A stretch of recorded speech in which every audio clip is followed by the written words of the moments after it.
Verse 16. Sapagkat gayon na lamang ang pagsinta ng Diyos sa sanglibutan na ibinigay niya ang kanyang bugtong na anak upang ang sinumang sa kanya'y sumampalataya ay huwag mapahamak, kundi magkaroon ng buhay na walang hanggan.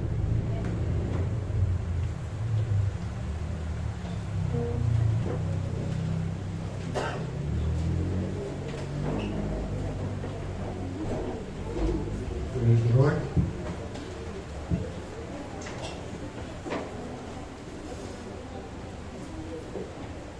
Yan yung mapaalalahanan natin, no? Isa-isa.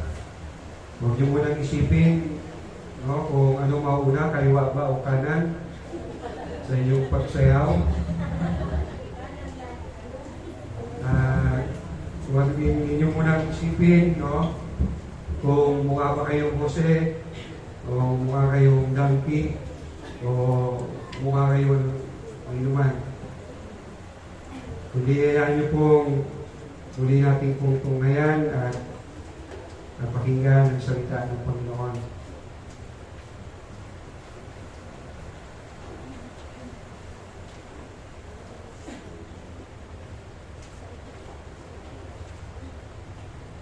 Noong first Sunday, simula ng ating pong tema, The Cost of Christmas.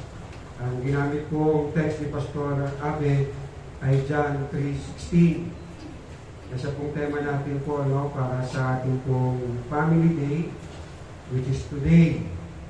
And so, hayaan niyo pong, no, I will stick sa text natin sa John chapter 3 verse 16 na binasa na po, no, kanina ni Ate Princess.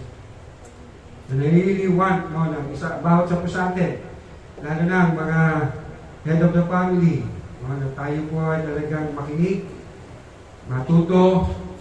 And yes, no, maaari natin gamitin ito, no, sa araw o sa gabi o ng ating Noche Buena, na bago tayo kumain ng ating pong pagsasalusaluhan sa araw ng Pasko, ay ating itong paggulay-gulayan. Maaari yung simulan sa pagbasa ng John 3:16, and then ibahagi po ninyo yung 3 puntos na ito na aking po ibabahagi ngayon. But of course, no, huwag niyo pong ibahagi ito sa araw ng Noche Buena ninyo ng 1 oras. Kasi pong oras na gugugulin natin ngayong hapon sa pagbabahagi po ng salita ng Diyos. Joke lang, mga 45 minutes lang ito. I mean, no, pagdating po ng Noche Buena, at least mga 10 minutes, no, pwede na. No, kasi naman, no, lalamig naman yung kinain, yung pagkain. So, 3 puntos. 1, ang nagregalo. 2, ang niregalo. And 3, ang niregaluhan. So, madaling yung maaalala po yan. Ang nagregalo, ang niregalo, ang niregaluhan. So, una, ang nagregalo.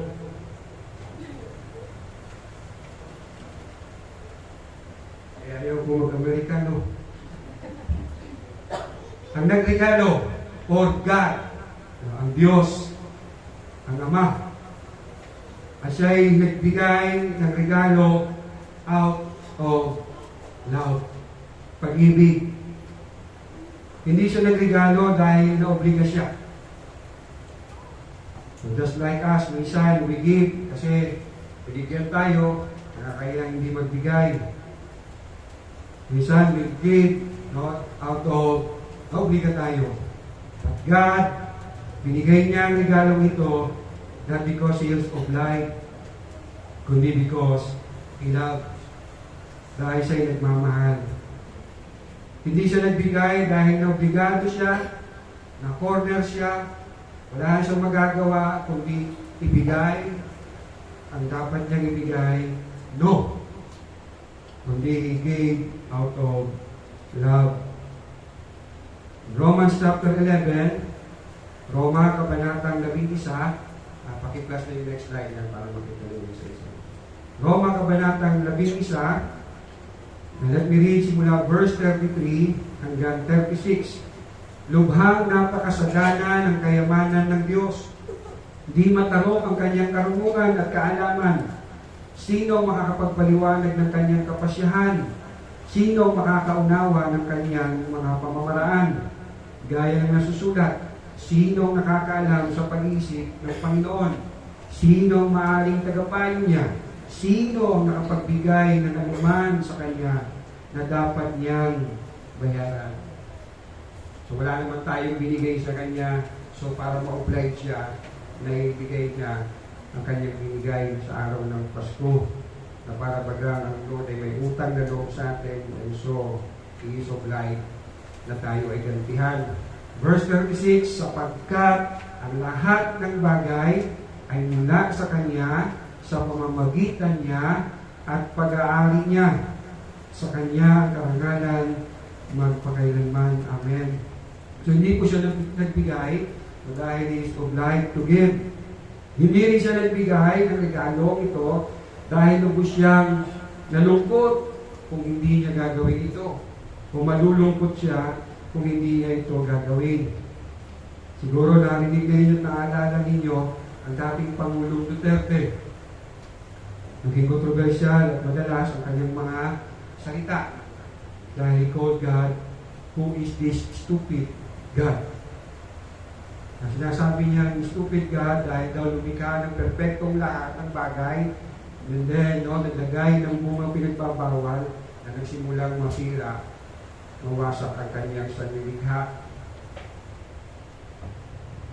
Minsan din niyang sinabi na kaya daw nilikha ng Diyos ang lahat ng bagay, ang mga tao, dahil malungkot daw siya, wala siyang kasama.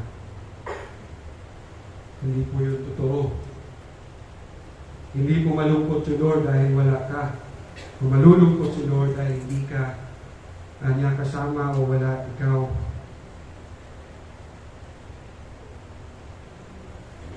Ang totoo, God remains God without you and me. Without you and I. Pero you and I, without God, we will not be here. Can you say amen? Hindi rin binigay ng Lord ang regalong ito kasi malulungkot siya kung hindi kanya makakasama sa kanyang kaharian sa langit. Kaya may mga nagpe-question sa kantang What a Beautiful Name It Is. Sinasabi hindi daw biblically sound. Bahagi ng kanta, you didn't want heaven without us. So Jesus, you brought heaven down. Well, ako, if you will ask, kung ito po'y biblically sound, I would want na yung kumanta magpaliwanag. Ano ba talaga ang ibig niya sabihin nang sinabi niya, you didn't want heaven without us. Ano bang nasa isip niya? Ano bang ibig niya sabihin na you didn't want heaven without us? Ang sinasabi daw ni Lord, ayaw niya ng langit na hindi ikaw at ako ay kasama niya.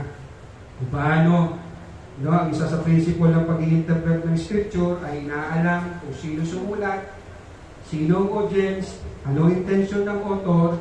So palagay ko, we have to know kung ano nga ibig niyang sabihin, ano sinabi niya sa kanyang awit, you didn't want heaven without us. Pero isang tiyak, hindi malulungkot ang Diyos kung wala ka sa langit. He is perfectly happy without you and me. Can you say amen? Kung sasabihin ng kantang ito, ng author na ito, na talagang malulungkot si Lord, kung wala siyang makakasama sa langit, I will disagree. Pero kung he means na hindi gusto ni Lord na hindi ka makasama sa langit, I will believe. Kaya nga niya binigay ang kanyang pagtundana. Hindi niya binigay ang regalong ito, lalong hindi dahil may nararapat bigyan ito. Kaya sabi sa iyong katabi, you don't deserve. Sakit naman nun. Can you say amen to that? Hindi tayo deserve. So hindi siya nagbigay ng regalong ito kasi you deserve. Or I deserve. I hope wala na sa puntong ito, wala na sa atin po, lalo na sa HLFC family, na nag-iisip ng ganito. Hinahanap ko ni Lord kasi I deserve. Akala ko noon, I will just be good then God will love me. I will talk more on that sa pangatlo pang huling punto. Hindi siya nagregalo not even dahil may humihingi o umaasa nito. Again, I will talk more on that sa last point. Yung sinila nga si Jesus, sino pa dumating, sino nagabang. Wala nga kailangan pagpaghimalaan yung mga dumating, yung mga pastor, Jose, Mago. Binigay niya ang regalong ito dahil sa pagmamahal. Because of love. For God so loved. Kaya sabi ni John sa 1 John chapter 4 verse 19, tayo'y umiibig sapagkat ang Diyos ang unang umibig sa atin. Hindi tayo nagmahal sa Diyos. Nagmahal tayo kasi minahal tayo. Hindi tayo nauna. Naminuna natin mahalin siya, and so nag-respond siya sa atin, umanti siya ng pagmamahal. Hindi wala sa atin nagmamahal, pero minahal niya tayo, and so we learn to love God.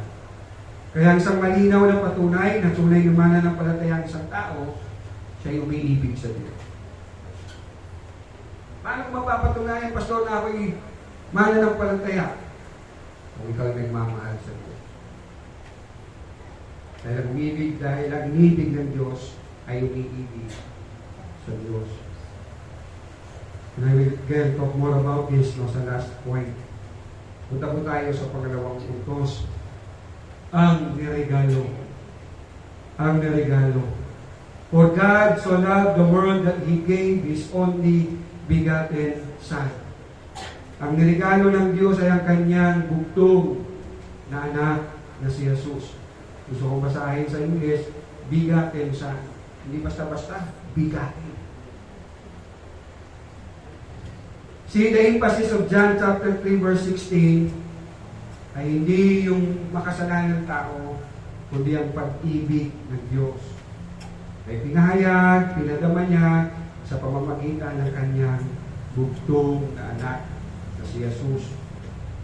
Hindi angel ang expression and demonstration of God's love. Sabi ng mga Jehovah's Witnesses, si Jesus ay si Angel Michael. Hindi silver and gold ang expression and demonstration of God's love, kundi si Jesus. Not even heaven ang expression and demonstration of God's love, kundi ang kanyang bugtong na anak na si Jesus. You cannot enter heaven, sabi niya ni Jesus, hindi makakaparoon sa Ama sa pamamagitan mo lang, I am the way, the truth, and the life, no one comes to the Father except through me.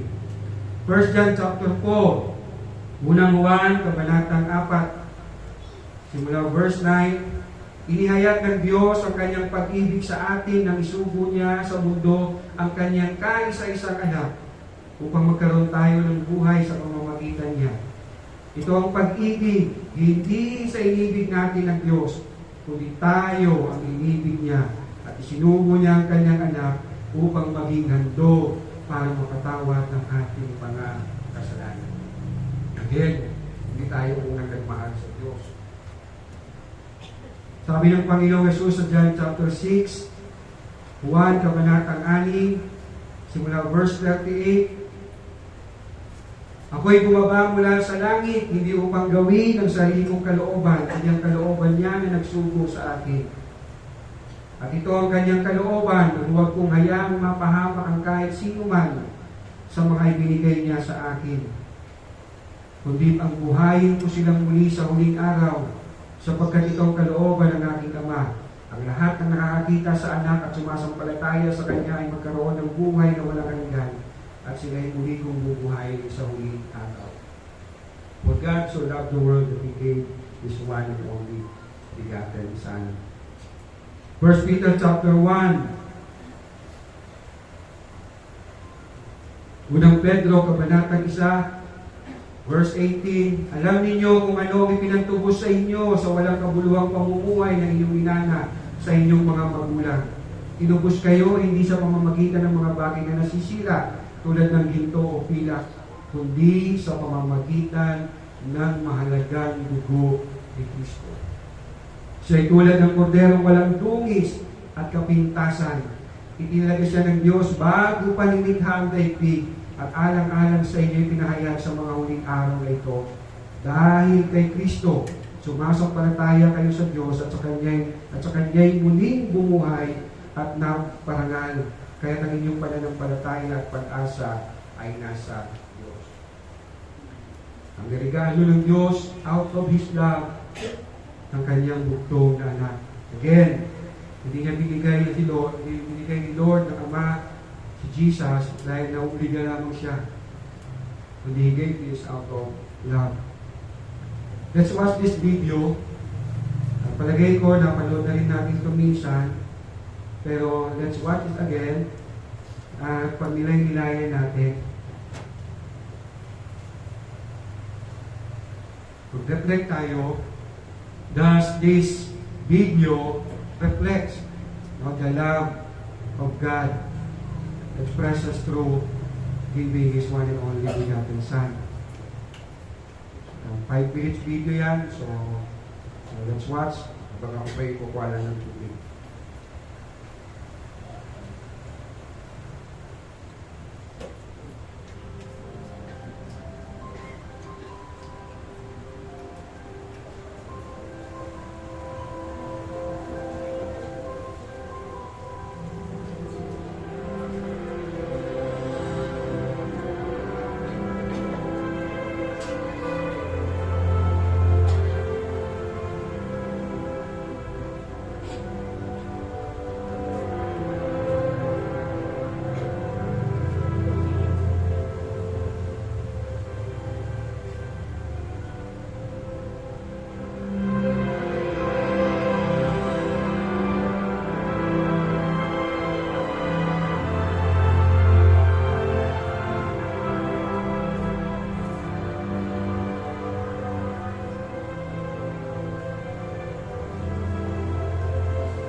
no?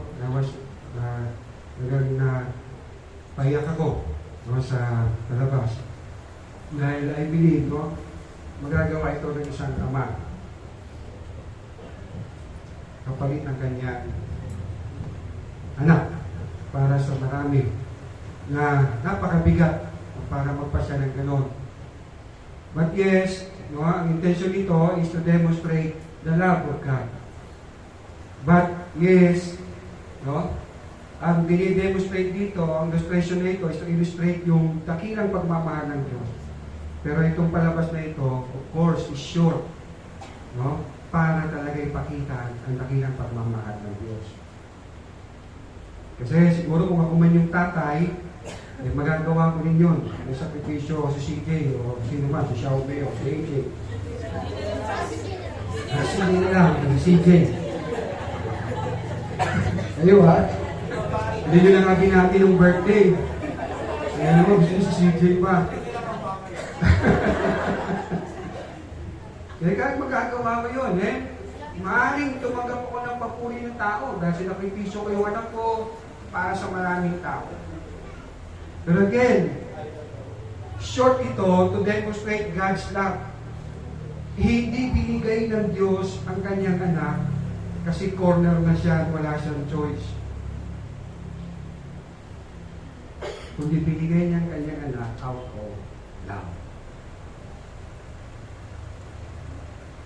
Again, no? Gusto ko lang bigyan diin. This illustration falls very, very short para ikaw i-demonstrate yung pagmamahal ng Diyos. Kaya nga, hindi kwentong ginawa ng Diyos. Hindi patalinghaga ang ginawa ng Diyos to explain His love. He gave His one and only begotten Son. Kasi siya ang perfect expression, demonstration of God's love.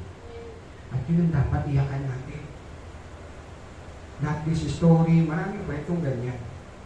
Kundi, namin Diyos, na mananatili namang Diyos without you and me. Kaya sabi niya, R.C. Sproul, no, ang problema sa maraming Kristiyano, we don't know God. We don't know God. Si Lord ay pag-ibig, yung say amen, but He is also just. Kung maalala ninyo, this year, nagkaroon tayo ng tema, Holy, Holy, Holy. Throughout the month, I think 2 months or 1 month, we talk about God's attributes, na katangian ng Lord. If you can remember, nagbigay ako ng 3 at sabi ko sa inyo, i-ranking ninyo, ilagay nyo sa number 1 yung pinaka gusto nyo katangian ng Lord, and then sa pangatlo yung pinaka less na gusto ninyong katangian ng Lord sa 3 binigay ko sa inyo. At ang binigay ko ay righteousness, ang Diyos ay mabuti, ang Diyos ay makatarungan, at ang Diyos ay pag-ibig. And all of us, ang nilagay natin number 1, ang Diyos ay pag-ibig. And all of us, we put number 3, ang Diyos ay makatarungan. But yes, 100% God is righteous. 100% God is love. 100% God is just. Hindi siya 100% perfectong pag-ibig, and then siyam na po siya 99.99 na parang safeguard na just. No, 100% just, 100% love, 100% faithful, 100% loving, 100% holy. And yes, God so loved the world that He gave His one and only begotten Son. May mga nagsasabi, if God is love, no, bakit hindi nila na iligtas ang lahat?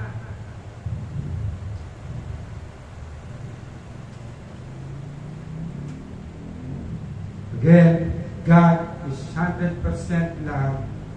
God is 100% just. Anong sagot ng Bible sa tanong nito? Bakit hindi na lang iligtas ng Lord lahat? Open your Bible if you have, Romans chapter 9. Roma kabanatang 9. Roma, Kabanatang 9.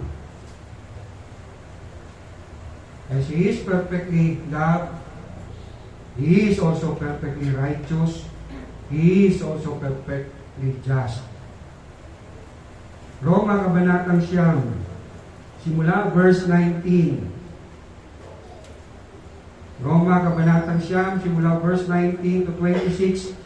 Sasabihin mo naman sa akin, kung gayon, bakit pa sinisisi ng Diyos ang tao?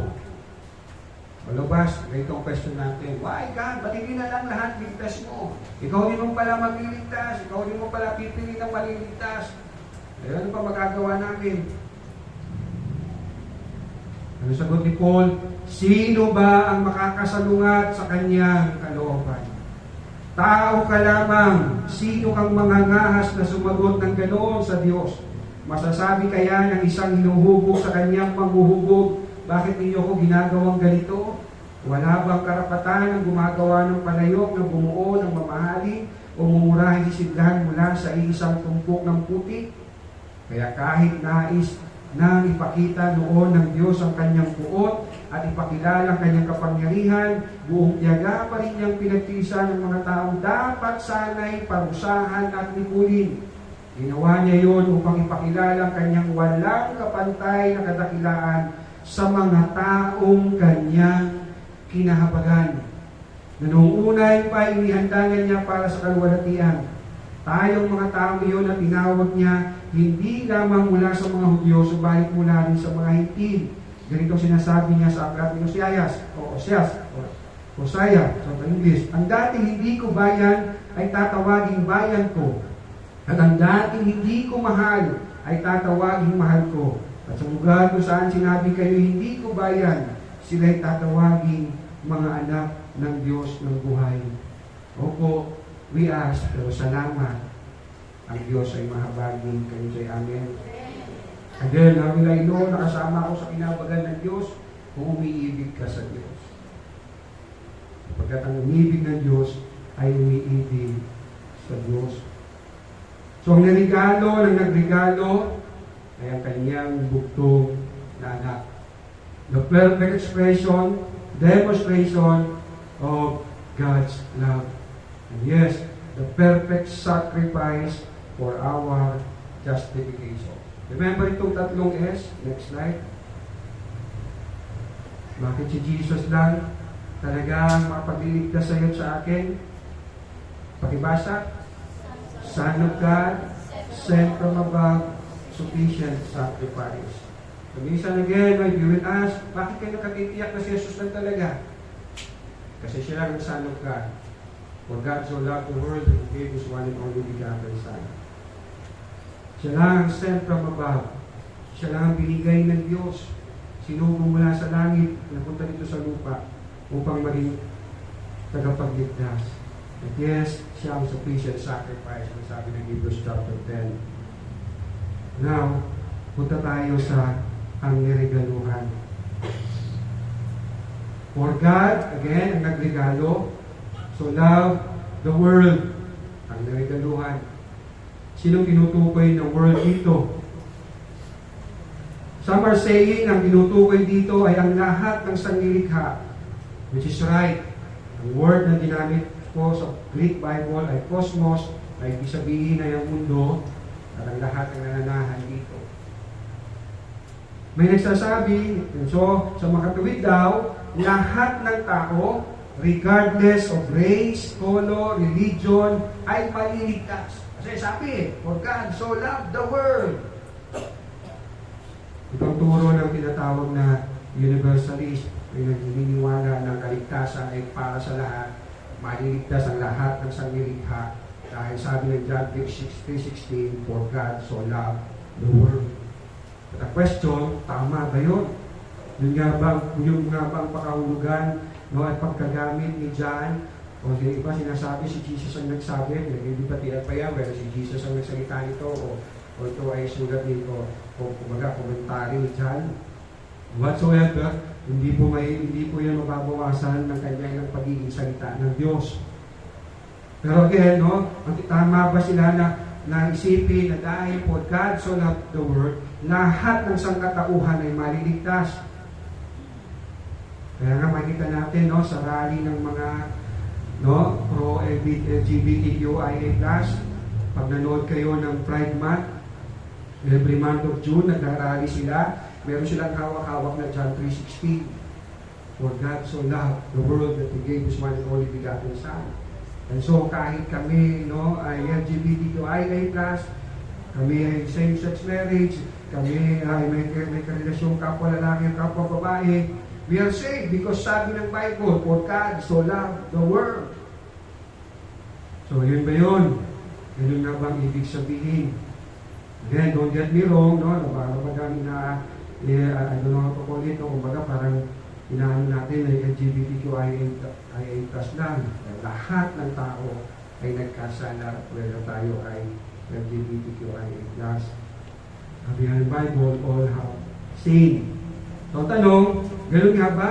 Dahil for God so loved the world, lahat maliligtas. Atras tayo ng kaunti. Ang text natin ay John chapter 3 verse 16. Atras tayo ng dalawang verse 14 and 15. So dapat natin intindihin paano ginamit ni John o ni Jesus ang word sa John chapter 3 verse 16. Verse 14 hanggang 15, at kung paano itinaas ni Moises ang tansong ahas doon sa ilang. Remember sa Numbers 21, I think. Gayon din naman, kailangan itaas ang anak ng tao. Referring to Jesus, at tinutukoy po yan ang kanyang kamatayan. Of course, hanggang sa kanyang muling pagkabuhay. Upang ang sino mang sumampalataya sa kanya ay magkaroon ng buhay na walang hanggan. In fact, sa John 3:16 mismo, very clear din, it's not really the whole human race ang maliligtas, kundi yun lamang sa sampalataya sa Kanya. So again, naniniwala mga universalists, kahit iba-iba ang mga Diyos natin, sinasabi, for God so loved the world. Hindi po. Kung maliligtas po lamang, ay yung pong sumasampalataya sa Panginoong Jesus. Verse 17 and 18, the same chapter po, ng John chapter 3. Isinugo ng Diyos ang kanyang anak, hindi upang hatulan ng parusa, again, ng world, sanlibutan, kundi upang iligtas ito sa pamamagitan niya. 18, hindi hinatulan ng parusa ang sumasampalataya sa anak. Ngunit hinatulan na ang hindi sumasampalataya sapagkat hindi siya sumampalataya sa kaisa-isang anak ng Diyos. Verse 36, the same chapter, John chapter 3. Ang sumasampalataya sa anak ay may buhay na walang hanggan. Ngunit ang hindi sumusunod sa anak ay hindi magkakaroon ng buhay. Ano meron sa kanya? Mananatili sa kanya ang puot ng Diyos. So ang buong sangkatauhan ay nasa ilalim ng puot ng Diyos. Pero lahat ng sasampalataya ay mapapawalang sala, maliligtas. Yung word na believe, sa Greek ay pisteo, ang kahulugan ay trust, have faith. Pananampalataya kay Ino sa nirigalo ng Diyos, si Jesus. So you ask yourself, sino sinasampalatayanan ko para sa kapatawaran ng kasalanan at kaligtasan? Kung hindi si Jesus, at only Jesus, remember, only begotten Son, ay walang puwang sa iyo ang kapatawaran ng Diyos, kundi mananatili ang puwang ng Diyos. So to say na lahat ay maliligtas dahil world ang nilove ni Lord, hindi. Again, hindi nga ba't wala kang nag-welcome sa Kanya kung siya'y dumating sa mundo ito. Yan lamang, pagkatapos ng pakitaan ng himala, yung pakita ang angel, yung pakita ang ituloy. Ang world na nilove ni Lord na maligtas ay ang lahat sa world na sasampalataya. At kung hindi sasampalataya, you may ask, anong mangyayari sa kanila? Actually, walang nagbago sa kanila. Kundi the same, nandun pa rin sila sa kalagayan, nakaharap sila sa Lord at mararanasan ang puot ng Lord. Ganyan din ang kalagayan ko bago tayo naging mananampalataya. Binasa natin kanina, John chapter 3 verse 36, mananatili sa Kanya ang puot ng Diyos. Hindi nabuot ang Diyos dahil na-reject niya si Jesus, kundi nabuot si Lord sa makasalanan ng tao, and more so dahil na-reject niya ang tagapagligtas. I forgot, no, dapat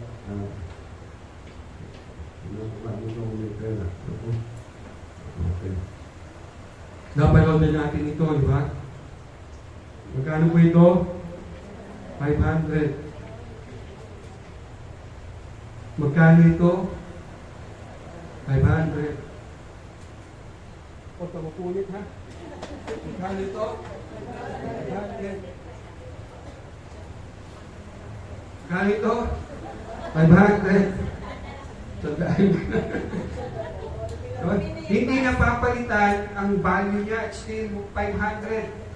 Diba? Sabi sa atin, katulad ito tayo. Kahit marami tayong mga pagkakamali sa buhay, mga kabiguan sa buhay, mga masalimutan na nangyari sa buhay natin, mga kasalanan na nagawa natin, still 500 pa rin ang halaga natin.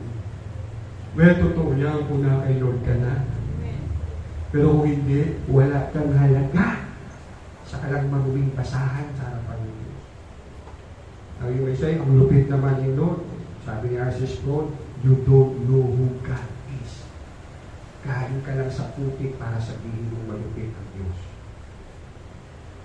Again, hindi natin maintindihan kung gaano kadakilang pagmamahal ng Diyos. Pag hindi natin nakita kung gaano tayo sa harapan ng Diyos na tayo pinapuputan dahil ikaw at ako'y kasalanan. HLMC, hindi tayo nandito kasi nakita ni Lord cute at maganda, mabait ka kaysa sa marami. Nakita kayong makasalanan, hinahabagan ka na.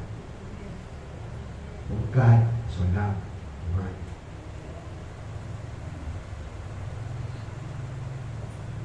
Again, kung wala tayo sa Panginoon, hindi tayo naging mananampalataya ng Lord. Ano sabi ng Ephesians chapter 2, magandang basahin natin ulit. Efeso kabanatang 2, let me just read yung verse 3. From verse 1 to verse 4, I think, no, binanggit na ng kalagayan natin bago tayo naging mananampalataya. Pero sa verse 3, dati tayo kabilang sa mga ito, namuhay ayon sa pita ng laman, sinunod ang masamang hilig ng katawan at pag-iisip, kaya't sa ating likas na kalagayan, kabilang tayo sa mga taong kinapuputan ng Diyos. Eh wala kang halaga. Tatapong ka nga lang sa impyerno eh. Kung hindi ka kinahabagan ng Diyos. Kung hindi ka minahal ng Diyos. Nagkaroon lang tayo ng halaga dahil binigay ang pinakamahalaga ng Panginoong Yesus sa buhay natin. Let me read John chapter 3 o 1 John chapter 3, hindi na tulad na parusa ang sumasampalataya sa anak. Hindi na hinahatulan ng parusa sumasampalataya sa anak, ngunit hinatulan na hindi sumasampalataya sapagkat hindi siya sumasampalataya sa kaisa-isang anak ng Diyos. Reading John chapter 3, verse 18. Ganito ang paghatol ng Diyos, naparito sa sanlibutan ng ilaw, ngunit inibig pa ng tao ang dilim kaysa liwanag, sapagkat masasama ang kanilang mga gawa. Kinasusuklaman ng mga gumagawa ng masama ang ilaw, ni hindi lumalapit dito upang hindi mahayag ang kanilang mga gawa. I hope and pray, tayong mga Kristiyano, na-realize na natin at patuloy natin na-realize. The more palang lumalakad tayo sa Panginoon, the more tayo lumalapit sa Lord, nakikita natin lalo ang ating kasalanan. Lalo natin nakikita ang kasamaan natin sa harapan ng Diyos. Kasi siya'y liwanag. Remember si Peter, anong response niya sa Lord? Lumayo po kayo sa akin. Ako'y isang makasalanan. Opo, the more we grow in the Lord, the more we see, oo nga Lord talaga. Doon akala ko makasalanan lang ako. Ngayon as I grow, makasalanan talaga ako. Alam mo, the more I go, ay, laki talaga ng kasalanan ko. habang nakikita natin gaano kalaki kasalanan natin, nakikita natin naman ang laki ng kanyang biyaya sa atin. What I want you and I to see and believe ay sarili na nais ni John na makita natin walang matuwid, wala kahit isa. Kaya awa, pag-ibig ng Diyos ang dahilan ng kanyang pagliligtas sa iyo sa atin. Yes, forget not, kahit ang pananampalataya natin ay regalo ng Diyos. Kaya say amen. Let me end. Narinig nyo na. God would just let us manatiling kinapuputan niya. Na hindi naman mababawasan ng pagka-Diyos niya. God could just let us perish in hell. God is glorified sa mga tinapon niya sa impyerno. God remains God. 100% Diyos. Pero salamat, God is love. And He gave His one and only begotten Son. His perfect love, His perfect justice, met through the perfect life of His one and only begotten Son. Isinilang siya ng Pasko o hindi para magsaya sa buhay nito, hindi upang iyari ang kanyang buhay sa krus at mamatay para sa kaligtasan ng kaligtasan. Christmas won't be the same not without you. Christmas must be the same kapag talagang nakita natin ang cost of Christmas. Hindi magpapalungkot sa atin ang walang handa o kaunting handa, walang aginaldo o kaunting aginaldo, walang pera o kaunting pera, dahil ang malaking kagalakan natin ng Pasko ay nararanasan natin. Dahil nakikita natin patuloy as we grow in faith ang napakalaking halagang binigay sa atin ng Diyos. The cost of Christmas, walang iba, kundi ang Panginoon. Tayo kayo manalangin. Lord, salamat. Salamat, Panginoon, na may Pasko. At ang Pasko, Panginoon, is about your love sa aming makasalanang tao na ibinigay mo ang iyong bugtong na anak na si Jesus. Perfectong kapahayagan, perfectong pagpapadama ng iyong dakilang pagmamahal sa aming dakilang mga makasalanan. Lord, tunay nga, Panginoon, sa patuloy namin, Panginoon, na pag-aalalang pagdiriwan ng Kapaskuhan, lalo pa namin makita, Panginoon, the real cost of Christmas. At lalo namin makita, Panginoon, na sino nga kami para gayon na lamang, Panginoon, iyong pahalagahan at binigay mo nga iyong anak na si Jesus. At hindi lamang namin makita, Panginoon, kundi may pakita, may pahayag sa maraming tao, Panginoon, na maraming tao sa panahon ng Pasko na nalulungkot, nade-depress, nahahawa sa sarili dahil wala silang handa, hindi nila kasama ang kanilang mga mahal sa buhay. Kung mauunawaan lamang nila, Panginoon, the real cost of Christmas, ay hindi ito magiging dahilan, Panginoon, para hindi sila, Panginoon, magalak, para hindi sila magdiwang, Panginoon. Lord, we ask and pray, lalo na sa mga mahal namin sa buhay, na maranasan nila, Lord, ang dakilang pagmamahal mo, at makita nila, Panginoon, ang dakilang pagmamahal mo, that will lead them to love you back. Kaya sinabi mo sa iyong salita, umibig kami sa iyo, sapagkat kayo munang umibig sa amin. Salamat ng marami, Lord. Salamat, Lord, sa iyong mga salita. O God, kayo pag-ibig mo sa amin, ay binigay mo ang iyong anak na si Jesus. Kaya kami nagkaroon ng pananampalataya, nagkaroon ng kaligtasan, nagkaroon ng kapatawaran, nagkaroon ng buhay na walang hanggan. Salamat po ng marami. Hindi po namin dinatakiga. In Jesus' name we pray. Amen.